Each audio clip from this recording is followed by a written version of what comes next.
What's going on, everyone? Welcome back to another video with the School of Hard Knocks. I'm James, I'm here with Jack. We got a very special guest today. Dom does deals. He's a real estate entrepreneur out here in Central Texas, and he's been wholesaling real estate for the last few years. As you can see, man, we're gonna break it down in this video, let you guys know what to look for, what it takes to get these good deals and make a lot of money wholesaling properties out here in San Antonio. What is wholesaling in your own words? And so I know you guys probably hear the word wholesaling thrown all around, investor, real estate investor, but here is basically what it is. Basically what you're doing is you're selling a contract, right? So you're gonna acquire a deal, and then you're gonna sell that deal to an investor that's looking to flip without doing the work. So what it does is essentially is you mitigate the work that's being done because you're not doing any of the work. You're basically getting that contract for a good enough price, and you're selling it to an investor where he's able to flip it, do the rehab, and both of you guys are able to still make money. Why are typically most of the properties that go under wholesale, they're typically like distressed, or they're not, kind of like super up to date or like remodeled like properties? Yeah. Why is that typically the case? Okay, so great question. That primarily is because you can't get loans on these properties, right? So if properties need work, the banks won't finance on them. So what does that mean? So since they can't be financed on, then cash buyers have to come in and do the work. And so once the work's done, then you can take loans on them and those type of things. So that's why the cash buyers are so great in these scenarios, because as you see this property here, you can see it has a pool. You can see that, the property is actually in a great community. It's just the property just needs a little TLC, what we call, a little work. Yeah, and so that's why we talk about the ARV, right? I know you guys probably heard that term. That's one of the terms that's gonna be tossed around a lot, the after repair value, because after this home is rehabbed, then that's what it's gonna be worth. Once the flooring, the carpet, the kitchen's updated, because as you guys can see, this kitchen's probably 30, 40 years old. You can see no granite, no updates on it. You can see the chandelier here, this thing is, out of date. But as you know, like once you come in here and rehab it, update these flooring, this house can be totally turned around. How can just the average person that doesn't really know anything about wholesaling start finding these deals? There's tons of properties in Texas. There's tons of properties all over the country. How do they really go out and find the properties that need work done? Primarily, the first step is going to be driving for dollars, right? You can get around and you can drive. You can actually get in your vehicle and drive around and see properties that need work. Also, you can look at properties that maybe there's not a lot of action there. So like they're vacant. For example, like I always tell people, this is a little trick too. Like maybe you get to a property, you don't see nobody taking the trash out for a while, or you may see trash in the front, or you see that the property has not been any upkeep. And so after that, what you can do is you can do research on that property to see if that property is vacant, if the owner's around, maybe the owner's died, whatever the case may be. Now, when you were first kind of like getting into wholesaling, was there a lot of that for you as far as like properties that weren't listed? Were you reaching out to properties potentially, and like did you have any success in finding deals through that? Yeah. So there's databases, there's service you can pay for where they'll basically give you a list of data where you can call people. That's when you do the legwork. So there's ways to do that too. But for a typical person starting off with no money, no resources, the drive for dollars is going to be answered. As you scale up and as you get into business, then you get into purchasing data and things like that. But for the person on ground zero, drive for dollars, see these properties that need work, see these distressed properties, and then you get in contact with them. And a lot of times you're going to see some of the properties, they will be on the market. So what you can do is you can get in contact with those agents, and those agents will let you know, hey, this property, here's the price, here's this, here's that. You kind of go from there. When you do find a property that you like and you want to put under contract, what does your pricing process look like when you determine like, hey, this is how much I want to sell it to the cash buyer for, this is how much I want to make off this property? How do you know how much you can price it for? Yeah, so it's a simple formula. That is probably by far the most important piece. Because if you get the property too high, you don't make no money. So you have to know how to analyze the property. You have to run comparables, right? So I have to know, like this property behind me, what I have to do is I have to compare this property to a property just like this. If this property next door sold for a certain price in the last month, then I can use that as my comparable, right? So I know after all the rehab is done, this property can go for this amount, right? So you finally find that property and you analyze that, hey, this is going to be a good deal for you. How do you put that under contract? Okay, so yeah, you're gonna put it under contract under a standard contract, that you use for any resale of a property, and then you're gonna get it under contract with that seller. Now, is there any money that you have to put down in that process? Earnest money. You usually got to put earnest money down with the seller. Usually it's 1%, but it fluctuates just depending on your seller.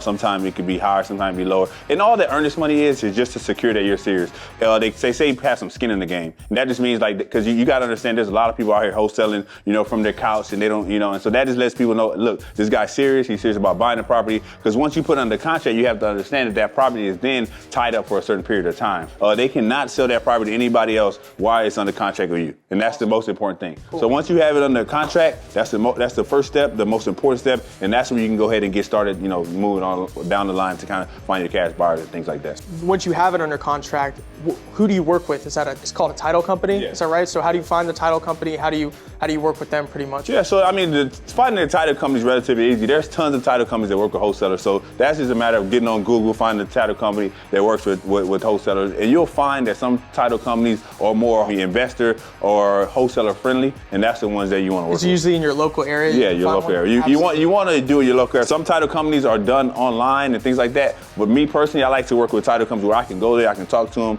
I can be face to face with them just in case anything goes down. So basically, like cash buyer, there's somebody with a lot of money, a lot of private money. You don't have to go to the bank. Basically, someone you can work with, they want to invest in real estate themselves. Why should they pay you? See, they're paying me because I found a property at such a discount. I was able to make money and I'm able to save them money. So like I always tell people, if you get the property at a good enough price, the investor's going to make a ton of money once he flips it. This property is going to sell to an investor for about $235. The ARV on it, the after repair value is $350. And this property probably needs about $35,000 worth. All in for $270, and you can sell it for $350. Awesome. So how much would you essentially make off this in a wholesale fee?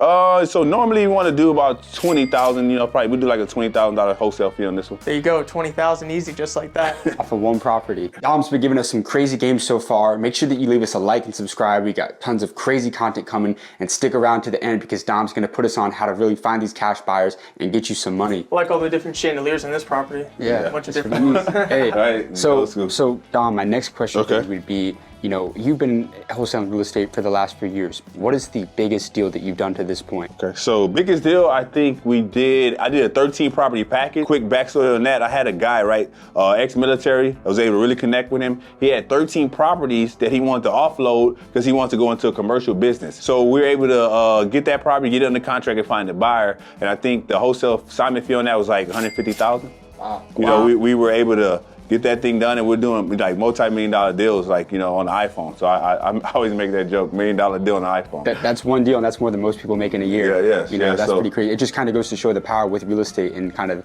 the wholesaling in general is, it's an unreal game right now. Is wholesaling primarily just residential, or can you also do wholesaling with commercial contracts as well? Yeah, you can wholesale commercial contracts as well. We have some few people that we work with. I don't do it personally, but I know people locally in the area that are wholesaling commercial property. It's different. It's a whole different dynamic. But to answer your question in lamest terms, yes, you can wholesale commercial property. Can anybody really get started wholesaling? Like, how old do you have to be? Anybody can get started wholesaling. I mean, like I was talking to you guys about earlier, you have 17, 18-year-old multimillionaires from wholesaling. It's a real thing. It's incredible because it's just like most people think real estate, I'm an agent, so I help people find their home to buy, or like I'm an investor, I'll either put money in to build the property up and flip it, or I'm just gonna put money in and get cash flow. You don't even have to have a license to do this, do you? No, you don't. It doesn't require a license. It doesn't require a license. You can get started right away. Yeah. You've been doing wholesaling for a couple years now. Yeah. What has been the biggest challenge that you've faced? We're talking about anybody can get into wholesaling, and it's a simple process, but it can't all be bells and whistles. There's gotta be some challenge that you face. It really comes down to the entrepreneur aspect of you have nobody looking behind you. A lot of things you have to figure out on the go. Dealing with these sellers, building rapport, getting these contracts, learning different tools about the real estate, running counts. I mean, it's a lot of things that go into it. It's a very simple process, but it's a grind. Is there any challenge specifically that you've faced? Just sticking to it, learning the business and just sticking to it as you go. Because a lot of times things are gonna be changing, things are gonna be all over the place, but you gotta get in this business and do what works for you. Yeah. You know what I mean? Because everyone's gonna have different ideas. There's a ton of different gurus online telling you how to do stuff, but once you figure out what works for you, I think that's the key. It's basically the learning curve. Yeah, exactly. Why would you not just want to flip the property yourself? Why would you go through the process of wholesaling the real estate? Yeah, I mean, there's a few different. The primary reason is the liability of properties. So when you're wholesaling, you're just basically getting the contract, selling to someone else, and you're not taking on all responsibility. That's the primary reason. The second reason is just funding. A lot of times when you're hopping into this stuff, especially if you're young, you don't have the funding to do the rehab. You may not have the funding, you may not have the credit, you may not be, stable to do it. So you want to do the wholesaling to start to generate revenue and so you can become an actual investor. All right, guys, Dom just showed us basically step-by-step how to find these homes, analyze them, put it under contract, and basically go get paid by finding a cash buyer and selling it. So Dom, hey, thank you so much, man, for taking us out to this property, bro, and being able to show everybody how they can get started and start making 6 figures wholesaling in real estate. How can people find you? Yeah, they can find me on IG, Dom Does Deals for real. Yeah, any wholesalers get into want to hop into this space, you may have some deals you need help with, reach out to me. I got a network of guys behind me, a team that, we can get deals done. So if you guys are out there, you're looking to get into this space, looking to make some money, looking to make some moves, trust me, real estate is where it's at, man. You guys tap in with me. Oh, yeah. Thank you guys, everyone, for tuning in to another video with the School of Hard Knocks. James, Jack, Dom Does Deals. Make sure you like, leave a subscribe, and stay tuned for some banger content on the way.